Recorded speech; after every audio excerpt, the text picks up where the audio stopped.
Welcome to the Kind Leader Podcast, where empathy meets action in the world of leadership. Your host, Gino Degregori, engages with innovators and seasoned professionals from diverse sectors, all demonstrating the power of leading with kindness. And now, your host, Gino Degregori. Welcome to the Kind Leader Podcast. I'm your host, Gino Degregori. Today's conversation is all about finding and mastering your authentic leadership voice. Our guest, Jimmy Cannon, is a public speaking coach, behavioral therapist, and former professional musician who teaches leaders how to master their voice, conquer anxiety, and build an unforgettable presence. He's the creator of the Canon Method, a framework that empowers people to use their voice as their most powerful leadership tool. With years of experience on stage as a singer and saxophonist and deep understanding of human behavior and communication, Jimmy brings a unique transformative approach to leadership development. His method centers on mastering voice, building confidence, and commanding presence. Why does this conversation matter? And leadership is not just what you say, it's how you say it. Your voice can either inspire confidence in action or unintentionally erode trust and engagement. Jimmy's insight will help every leader understand how to turn their voice into a powerful tool for authentic influence. Welcome, Jimmy. It's great to have you here with us. To start, can you share a little bit about your background and what inspired you to create your framework and all the music that you provide? Gino, hi. What an amazing introduction. Thank you so much for that. And a pleasure to be on your podcast. Incredible. I'm here. Amazing. And what I also find amazing whenever I speak to people across the pond is just how, we can still communicate so instantly and virtually, even though we're thousands of miles away, which is just wonderful. So it's a pleasure to be here. Yes. Okay. So I've been a singer and a saxophonist for most of my life, probably 25, 30 years. So I've been a singer and I've transformed or transferred those skills into speaking. I've been fascinated with the voice, singing voice and the speaking voice for years. And I've done a bit of drama. I've done a lot of speaking on stages, and I've done a lot of performing, and I've done a lot of performance coaching as well. So it sort of made sense that at the time of my life where the phone wasn't going to ring as much as it was, or it did in my 20s and 30s, that this would be a great way to use my experience and skills to help people speak with confidence.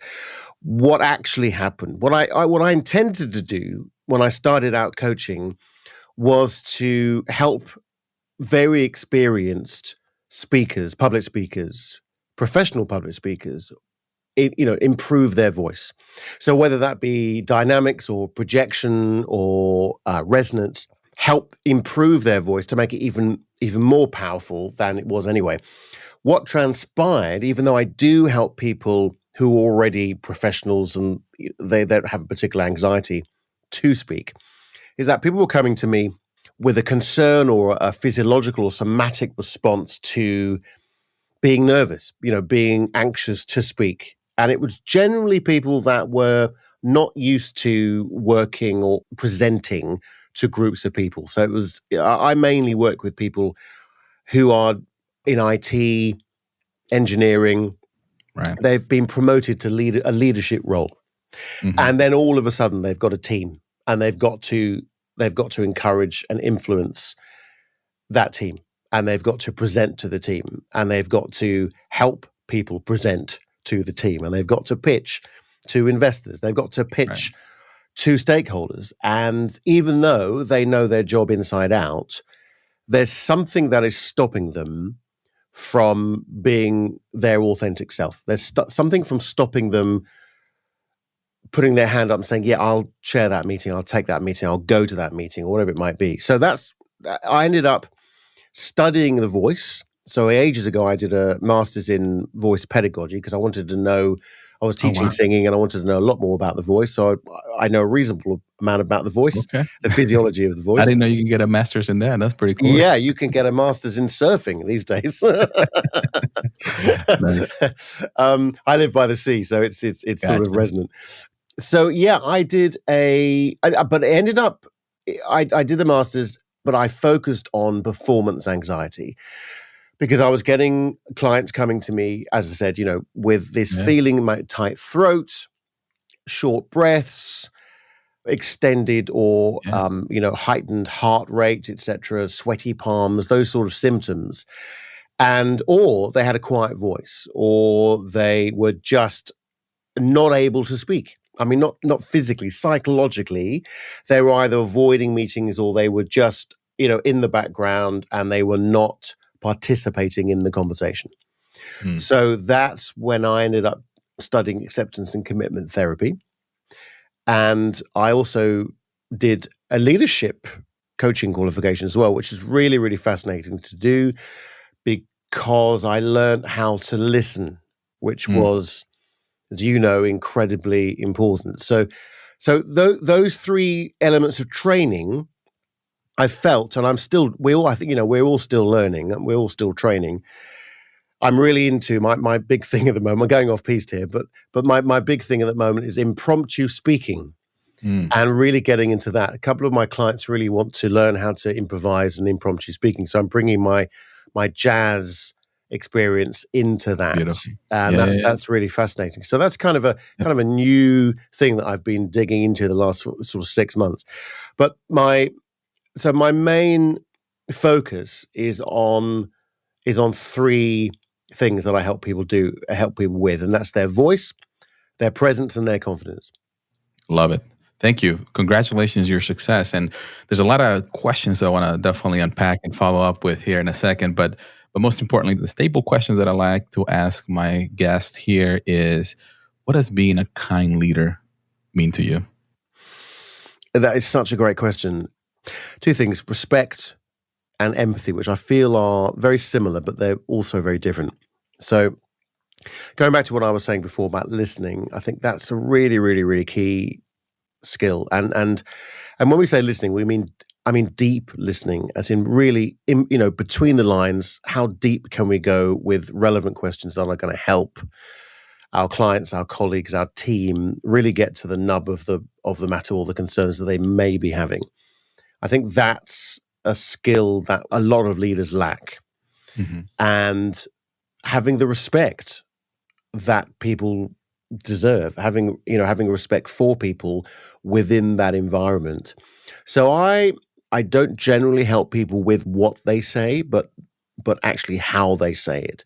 So that's tone of voice and using pace and pause and dynamics and certain energy when they're speaking to omit empathy and to show that you are listening and that you're respectful for their views and their opinions. Right. Beautiful. No, I appreciate that this definition from your perspective, and I agree, is respect and listening are two very important pieces when being a kind leader. And it's definitely, and I love this question because I've asked every guest in here, and they all have different answers, but at least the very minimum empathy comes into play and as part of the description. But it's such I enjoy asking that question because of the diversity in the background of people's experience and their journey and their beliefs and all that stuff. But at the end of the day, it's really about, do we care? Can we listen? Do we really appreciate the people around us and we want to rise together and grow? I mean, there's so many beautiful, great things that I'm seeing from different guests here. But coming back to your background, I don't think that my audience here knows this, but I used to play instrument as well, and a saxophone for 10 years. You mentioned, yeah.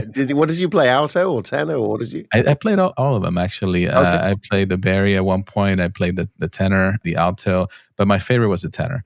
I played in the jazz band, and I'll remember. I'll share this real quick. And I remember, sure. I was in the jazz band. It was in high school still, so it's been a little bit. And we had a pep rally, and we had like a full pep rally in high school here in the U.S. You have students everywhere, and we were smack right in the middle, or in the corner right there of the basketball area there. Mm-hmm. And we were playing, and I had a solo. I was so nervous, Jimmy. Yep. I was like, oh man, all my peers are going to listen to me. And I'm like, what am I doing?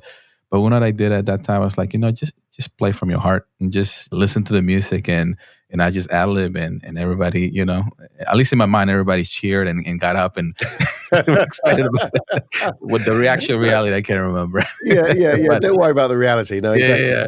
But coming back to you as it relates to your experience and how what I want to educate our audience Mm, here is like, as a kind leader, the personality sometimes is like, you are a nice individual, you're caring, but how do you deliver a great message in an environment where you're uncomfortable mm. or, like how do you remove that fear and really have a great message for the audience?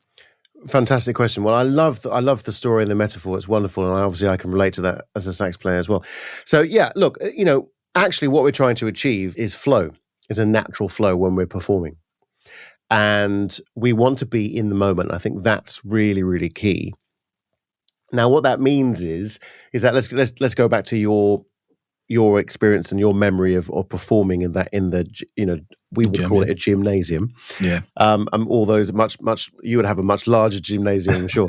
So the best thing to do, and this is probably hopefully what you did, because you said to me, you mentioned that you wanted to play from the heart, right? Yeah. So what Right. does that mean to you, playing from the heart? Tell me, what does that mean to you? What that means is just being in the moment, right? Yep. Being in the present, being in the now, and really just Yep.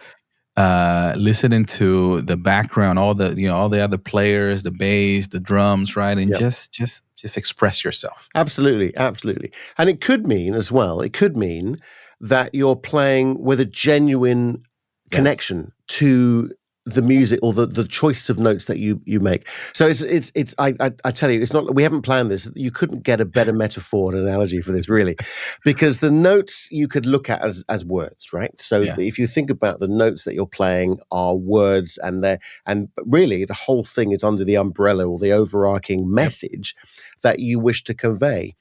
The message needs to be completely habitual and completely natural. So we need to be, when we're performing or speaking or leading, we need to be in this flow state.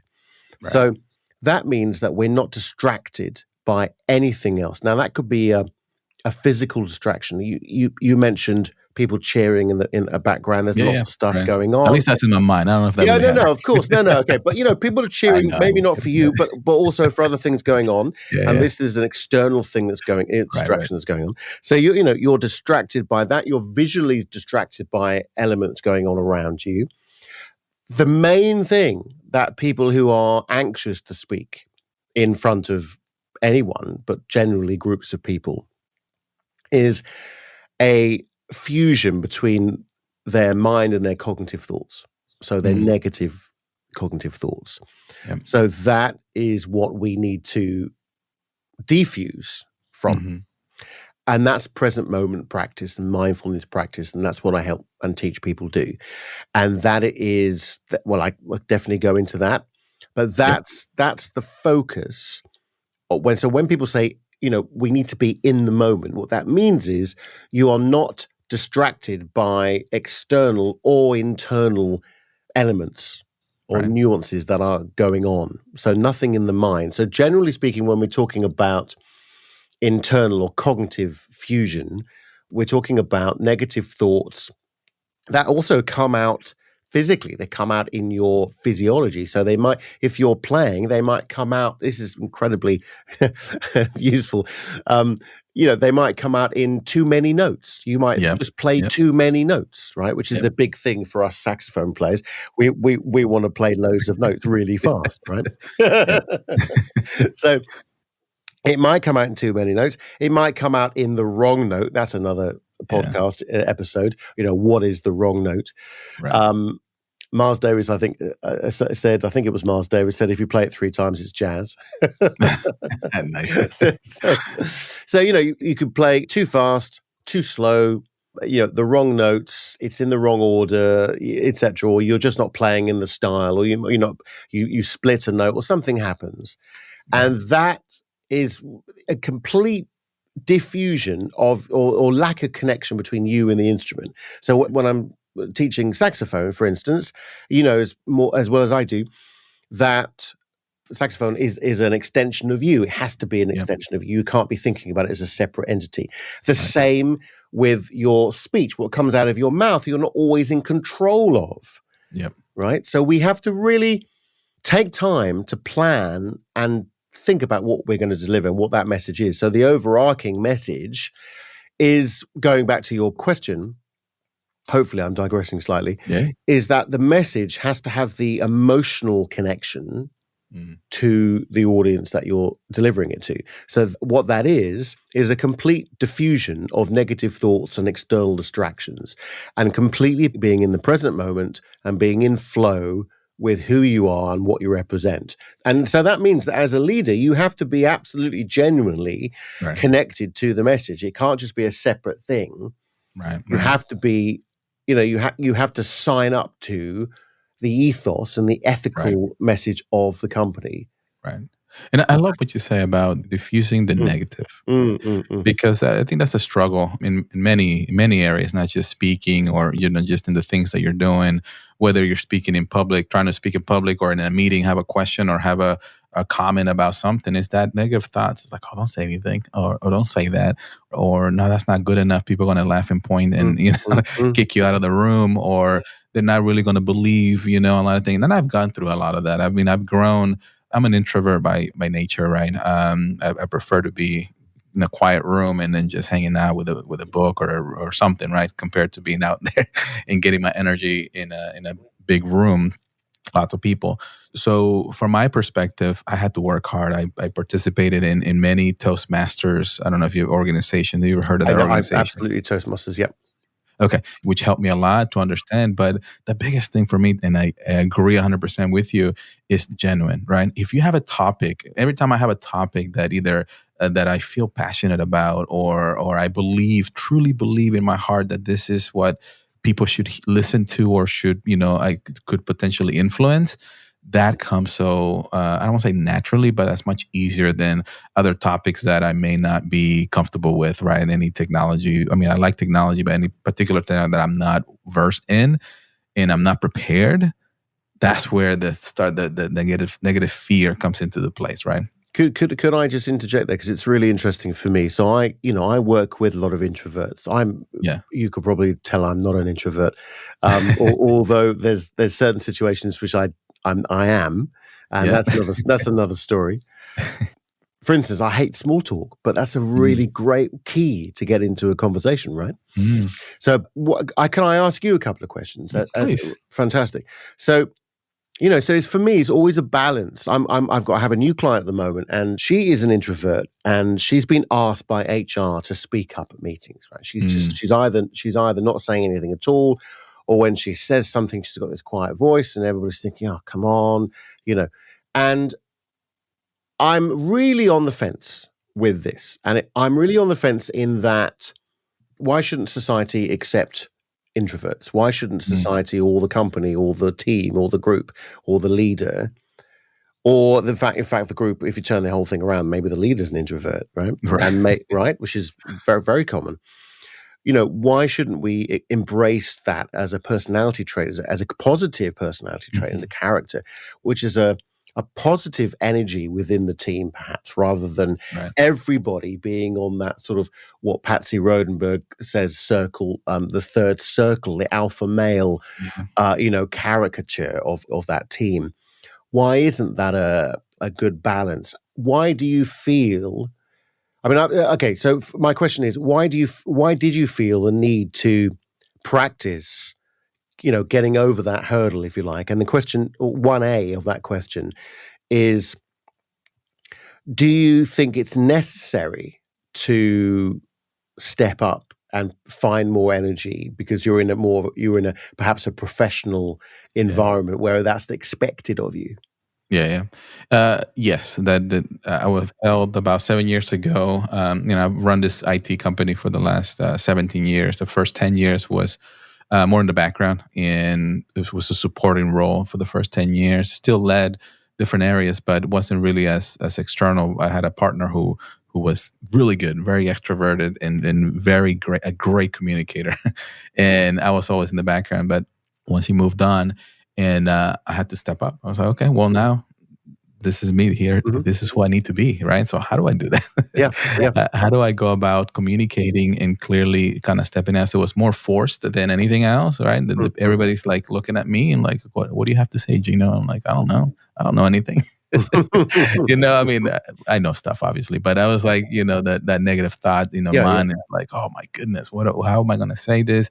And then I wasn't born in the United States. I was born in Lima, Peru, so I speak Spanish, and my accent has always been a kind of an area where I have an accent in certain words, right? So, and my kids and my wife always make fun of me when I they can, right? They're the ones that are allowed Yep, to do yep. that.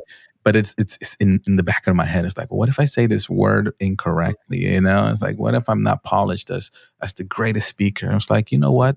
What really pushed me over the fence to realize, Jimmy, that I don't have to worry about that. Nobody's perfect. Yeah. Right. That gave me the power and empowerment to be like, people will understand what I'm trying to say. And if they don't, they'll ask me, and then I can answer. But nobody's perfect. And here's who I am. And here's where you're going to get. And I put my energy and my heart behind the communication and the message. That's all that matters. Exactly. Yeah, absolutely. I couldn't disagree with you. Absolutely. And that's worked for you, obviously. Yeah, it has so far, and I even this podcast, compared to this is my 44th episode recording. Amazing. And when I first started, I got to tell you, I'm more. I don't know, you're making me more comfortable, but I'm very comfortable now in the conversation and the practice. I mean, you'll appreciate this, and I tell this to my kids and others. It's like, if you want to get good at something, practice every day, right? Yeah. Practice that craft, right? And the more and more you do it, the better and better you're going to get. Yeah, absolutely. And from a physical perspective, not going, or behavioral or physical perspective, coming away from the psychology. This is what I tell my clients. So right at the beginning, I say, look, you need to commit to 20 minutes a day, minimum. So it's like going to the gym or having a PT instructor. You have to put in the practice, because the voice is a muscle, and in fact, there are around 60 muscles in the larynx that help to manipulate the tone of the voice. So if you want to change it like that, you can. Right? But if you want to go really, really low and deep, you can. That's all in the throat, all in the larynx. You can change that sound. And what's really interesting is that I'm now getting into your space. I'm really digging your space with the close kind of jazz, late jazz. I love it. So I'm in there. That's great. And so we're mirroring each other. We're connecting. Now I think on a great level. And having a great conversation, because we're listening, and not only to what the content is, but how we're saying it and how the emotional effect of that is happening. And that's through story mainly, because we've both shared, you more than I shared our story, which is really fascinating. Well, I appreciate it, Jim. And I mean, and I do thank you for the feedback on this late night jazz. I love it. Boys, right? Late night radio. Tell me what your favorite song. yeah. That's it. That's right. Yeah, I think that's it. But I really enjoy it. I mean, I think for what the audience, what I want to make sure that the audience get out of this conversation is, especially from as a kind leader, is like, it's just be genuine and practice, the message, and the more comfortable you are in the topic, the easier it should be, right? Absolutely. It's a strange one, because I like to use the word genuine rather than authenticity. I don't know why, but to be genuine and to give that feeling of authenticity, if you like, when you're speaking is a tricky one, because you and I are different. We're both at the moment, we're engaging in a conversation, but we're performing, right? So we're, we're here because we're interested in the topic, et cetera, right? So you have an audience, and I want to share my experience and my views and my thoughts with your audience, and it's, et cetera. So that's why we're here. If I'm talking to, I've got to go and pick up the kids after this, right? So if I'm talking to the teacher when I pick them up, it's going to be a different conversation. If I'm talking at dinner to my children or my wife, that's going to be a different type of tone of voice. It's going to be more relaxed. It's going to be, hey, how was your day? Was it good? That's great. Fantastic. Great. Yeah, let me have a look, right? It's going to be a lot more relaxed, etc. But if we're presenting, or, especially to an audience on stage, right? That's a completely different energy, right? Yes, you need a lot more energy than we would say now, where we're just having a conversation, right? Yeah. Which is cool. And so that's when people say to me, I just don't have the energy that you have, or the energy that, is expected of me. How do I find that? So that, and I'm going off tangent here, but how you find it is exactly how what you said earlier on is you find it by knowing and understanding the passion that you have for the topic or the product that you're selling or whatever you're doing. So that energy comes through from your cognitive mind into your body, and through the energy that you're creating through the abdominal muscles, and that's it. I mean, I can go into that in more detail. I don't want to bore your listeners, but but that's where the energy comes from. It's a physical thing that is transferred from the mind into the body, which is directly connected. Yeah, sorry. Yeah, and that's why I think coming back to one of the things that I've read about you, or you mentioned earlier too, the meditation, right? I mean, if you and I don't know, from your customers and when your clients, when you talk to them, meditating is something I found in 2000 and around the pandemic time, and it allowed me to be in the present, right? And allow me to appreciate it now, because I think, and I shared this before in the past, just like anxiety is about thinking and trying to decipher the future, right? You're like constantly trying, like, all the different permutations, all the different things, and you get anxious. Is this going to happen like this? All right. And then depression is all about thinking about the past and reliving the past, and this happened because of this, and then you're feeling, bad. So if you are mindful and start practicing those things and thinking about the present and now and being grateful for the things that you have, now you're in that state where, okay, what do I need to do and how do I communicate my message? And that's a practice I do before every public speaking that I have to do, right? I'm still nervous. I'm still very, very nervous. Okay, yeah. So here's the facts, right? I mean, firstly, you're never going to get rid of the anxiety. Yeah. Okay. So it will always be there. What we can do is we can mitigate it. And you're absolutely right. The most effective thing, there's lots of things that you can do. You can have hypnosis, there's NLP, there's cognitive behavioral therapy. And what I do is I use acceptance and commitment therapy, which is very similar, but it has, if you like, two main or three main aspects to it, or three elements to it. That is, firstly, we establish what your values are. So your values are your purpose, your why, what's important to you, and why you're doing what you're doing. So based on those values, we practice mindfulness exercises. And the mindfulness exercises that we practice are connected to the breath. So by taking slow, deep breaths in, holding the breath for a few seconds and letting the breath out, and you're focusing your mind on the breath, allows you to use the breath as a metaphor for your values. So an example, a great metaphor to use, actually, which I use all the time, is the sky and the weather. So we are the weather, if you like, okay? And our thoughts are represented by clouds in the sky. Right? So clouds going along the sky. So we notice the clouds, okay? And we notice them, we accept them.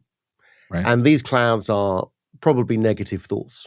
All right. Now, negative thoughts can come out in feelings or physiological or somatic responses, right? So it might be just kind of a nervous feeling in the stomach, or it might just be short breaths or whatever, right? So they can come out as thoughts or feelings or sensations.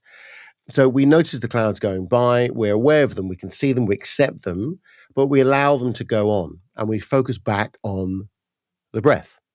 Right? Yeah. The breath representing our values. So what's important to us. Now, if what's important to you is, let's say, for an example, it's the message that you have in your company. Maybe it's the direction that you want the company to go. Well, that's your big focus.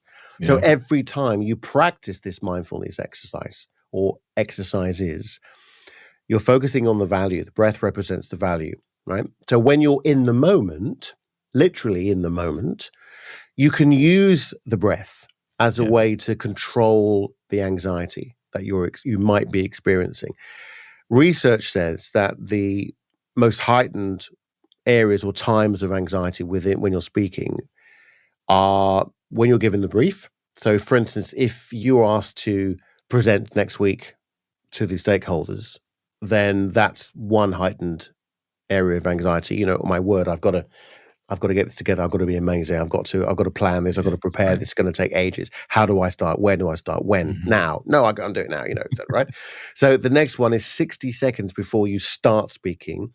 And the third most heightened area or sense of anxiety is when you finished, because then there's all the emotions that are going around afterwards, and you're feeling, did I do well? What sort of response was it? What my expectations, what I was feeling? What's the audience response? Are people coming up to me and cheering?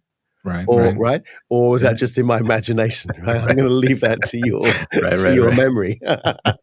Thanks. So we've got three, points of heightened anxiety. So if we can dissipate those or mitigate them to a degree, then we have a good chance of focusing on what's the most important thing, which is our message. And there's a lot of people, a lot of leaders who have, just been promoted, let's say, and they've got loads of ideas, but they're, as you said before, they're worried about how they might come across. How they're perceived. Mhm. Most of the people that I work with, the perception that they have over themselves is just their own perception. Gotcha. Okay.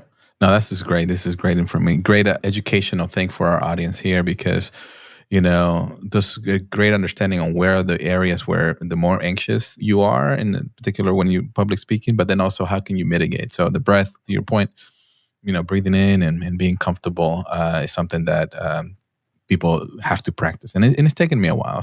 I'm sure, your experience, I'm sure you've done that a lot of times, but I don't want to. We can talk for hours here, Jimmy. I really enjoy the conversation. One thing I do want to ask you before we start kind of wrapping it up is, as a jazz musician, improvisation. You mentioned a little bit earlier. It's like, how are you using improvisation or improv with your clients, and how can that be helpful to get better at public speaking or just get better at speaking? Well, okay. So the interesting thing is that with improvisation, we use a structure. There are chord sequences, scales. I'm talking to the converted here, but nobody really goes out there and plays freely apart from Ornette Coleman, right? Mm-hmm.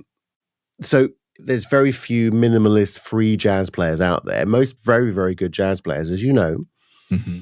have practiced a lot, Yep. and a lot. Right. Yep, so they've practiced for hours and hours every day. And they've practiced their scales. They've practiced what scales to use over certain harmonic choices of chords that they can improvise over. And they have language. They have patterns, and they have a repertoire or an armory of language that they can use at any time. So it's very similar to that, in that desensitization and practice is really, really key. Now, whether that's, by the way, this is just one angle. I want to talk, think about other ideas as well in a minute if we've got time. But my word, the time has flown, isn't it? What's going on? Is it me talking too much? No. We're having a great conversation here, Jimmy. No, it's okay. We'll have to do it again. So the thing is that most of my clients are avoiding talking, right? They're avoiding, they're not turning up to meetings, or they're not participating, they're not volunteering to speak, etc.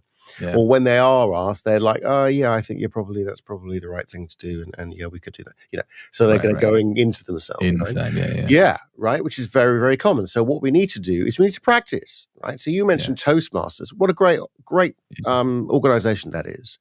Mm-hmm. And I've got a few views about how they manage and mark filler words, a little bit over the top, right? That's fine.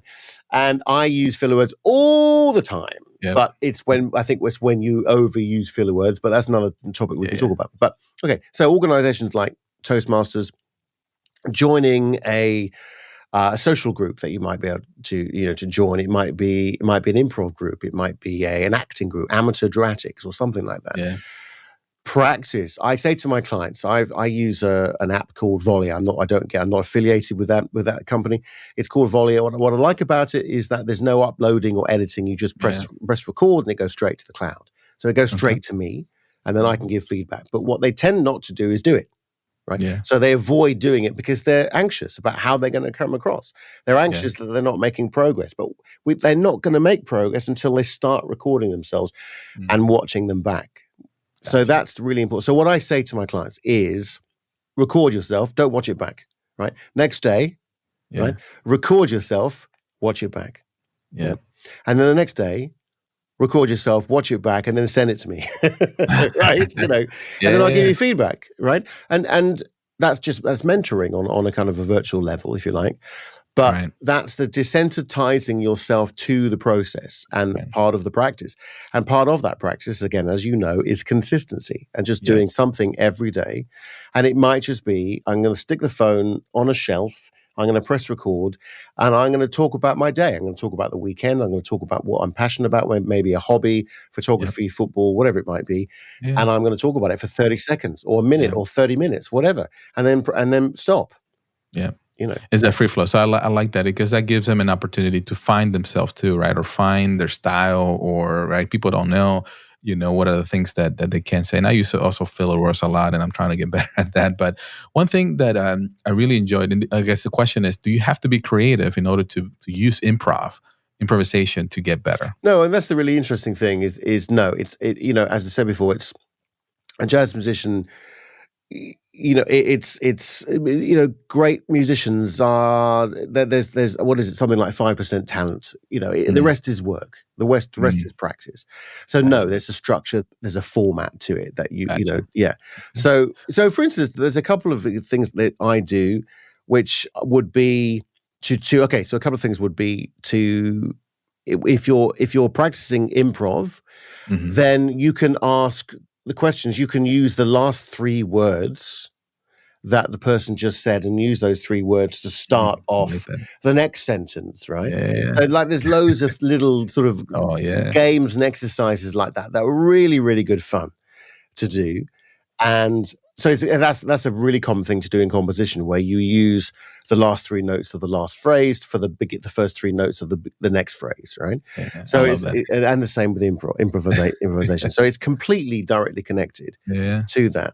So that's having those. Happy to put them on a PDF for you at some point for your listeners. If you don't mind, that'd be great. Yeah, absolutely, no problem at all. And loads of, I haven't got them in front of me, but just off the top of my head, but that sort of way of keeping the flow going. So, for instance, when I'm going to put the caveat out there, as I have done already, that you're a jazz musician and a saxophonist as well, so you know this, but. We are, as musicians, we are constantly listening in a group situation. We are constantly listening to the drummer, the piano player, the bass player, what they're doing, right? So we are thinking not only about what they're saying, but they're thinking about how they're saying it, where the pauses are, where's the style, the rhythm of the words, the intention behind the words, what's the tone that they're using, So rather than play your own thing, right, and in your own way, in your own style, it has to be a collective, has to be a common ego, and that's really, in my humble opinion, the way it should be within a team environment as well. There should be a collective. It should be a common ego. We should be driving towards the same purpose, the same journey. Absolutely. Well, I think I'm gonna start using that with my leadership team and try to put some type of improv scenarios and get that going so we can get the juices flowing. But I know we need to start wrapping it up here, so we're gonna go right into the rapid fire questions, and they're kind of quick. I'll try. No worries. What's one book every leader who wants to improve their communication should read? Oh, okay. That is very quickly. How to Be Heard by Julian Treasure. How to Be Heard by Julian Treasure. Yeah. Okay. Great book. Perfect. Yeah. Thank you. What's your favorite pre-speaking ritual or routine? I do a lip trill. Every time I do this.